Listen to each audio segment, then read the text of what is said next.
Is it wrong to judge others? And are we supposed to be aiming for that non-judgmental attitude towards everything? Well, that's impossible. Abstaining from a judgment is your judgment. That's how you're judging it. So the question is not whether you should not judge others. The question is whether you should do it with or without ill will. And that's what the problem is. The problem is not that you judge and discriminate. That's what the nature of mind is. Thoughts are already forms of discrimination. I want this, I don't want that. It's like whether they're fueled by ill will. That's what you don't want. But if you're factually judging the behavior of some person, that is a fact.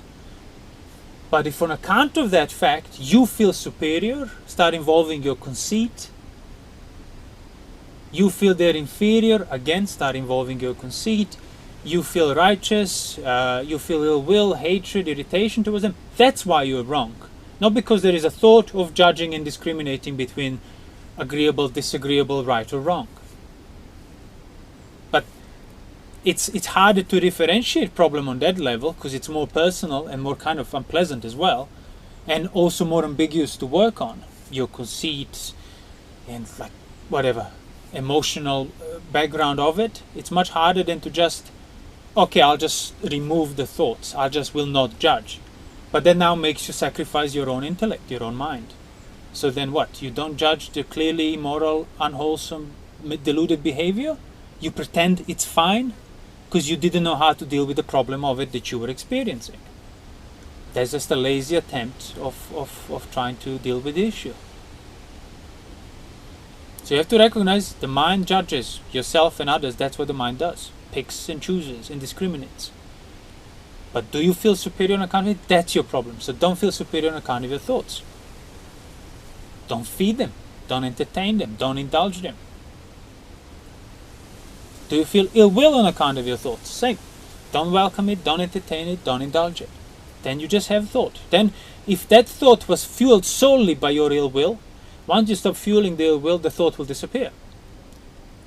But if the thought was also factual recognition of the state of affairs in terms of this person's behavior or that person's behavior, your ill will disappear, but the recognition of reality will not disappear. And they are behaving like a foolish, immoral person. I don't want to associate with them. I wish them all the best. I don't have any ill will or hatred or wishing harm and cruelty, as the Buddha would say. But that doesn't mean you're a blinded fool now that doesn't discriminate between different types of behavior, different types of people, different sets of values in the world. So there's the encouragement to really be able to define what is wholesome and unwholesome, and not to deny that those are factors that need to be discerned. Exactly, yeah. Take responsibility for it. So if something is wholesome or unwholesome, you are responsible in how you feel about it, so to speak. Why? Because your feelings, they make you act. They make you do stuff. So are you restrained in regard to your feelings, or do you feel fully justified in regard to them? And that's that kind of sense of righteousness when people are like righteously indignant and full on ill will, but they fully feel righteous and wholesome because this behavior is wrong. Yes, but that doesn't justify the extent of your ill will now. That behavior is wrong in itself, full stop. That's where it ends. But you feeling superior, having ill will on account of it, that will never be justified by any behavior.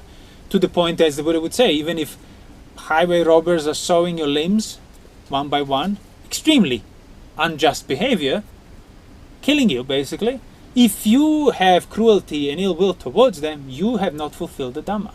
Doesn't mean, oh, it's fine for them to cut your limbs. It's not. It's unpleasant. But you hating them is a completely separate thing. The only person who is not free from ill will, person who hasn't fulfilled the Dhamma, will jump into.